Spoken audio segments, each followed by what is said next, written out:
laws to protect us. We just have to accept it and give them the best care that we can in spite of the abuse. Now, when you have new nurses coming into the industry and not getting the full picture of what you guys go through, and when you tell them you can't defend yourself or you can't retaliate or you can't, you know, really approach the patient, what are they thinking?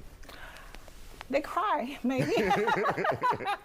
No, but like in most organizations, there's not a nationwide initiative to protect nurses, but what they do is they provide, you know, institutional training to kind of help you in these situations where you feel unsafe. You know, we do have like a emergency latch that we can, you know, pull if need be that goes to the front desk, but they're really, if you think about it, the hospital does not have metal detectors. There's not cameras inside room because that's a violation of privacy. We do not know the background of any of our patients coming in, and that's a scary situation. On top of that, you also have patients that have mental disorders that are undiagnosed, such as schizophrenia and bipolar disorders, and these are triggered by certain illnesses, and so it really takes a strong person to be a nurse, and nursing is not for the weak. And I'm telling you how old I am because I remember the orderlies would come in and help. Does that even exist anymore? No.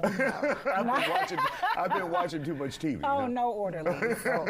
So you guys are there by yourselves and you have to deal with it. Absolutely. So what is that like, Naomi? And did you ever experience anything? Oh, absolutely, all the time. It is just, you have to stand your ground. You can be very stern and firm without causing any retaliatory type action. So I usually just get very stern and say, okay, listen, let's respect each other. And usually once they see that you're not afraid of them, they'll usually kind of back down once they know we're really here to help. Because a lot of patients come in stress, the family members are overwhelmed, new diagnosis. So some of the anger that you're getting is not even for me. Right. So I have to sometimes say, okay, I understand what you're dealing with, and you just have to get to the root of that problem and let them understand that I'm here to help you, not here to hurt you. And once they understand and they see you get on a level with them where you can relate, they'll usually sometimes back down unless, like she said, it's schizophrenic, bipolar. And in those instances, we do have to do like one-on-one. We have to call security. So we have other measures that we usually put in place. But typically, a lot of times, it's just out of anger. It's out of, I'm overwhelmed. I don't know what's next. I'm afraid. And so you just kind of get it. And as a nurse, we understand that. And it's like, okay, I understand, but let's still respect each other. Absolutely. And you touched on another issue there, which is a whole nother problem. We're talking about family members, who may be aggressive and upset, and it's hard to even communicate with them when they're seeing red. Right.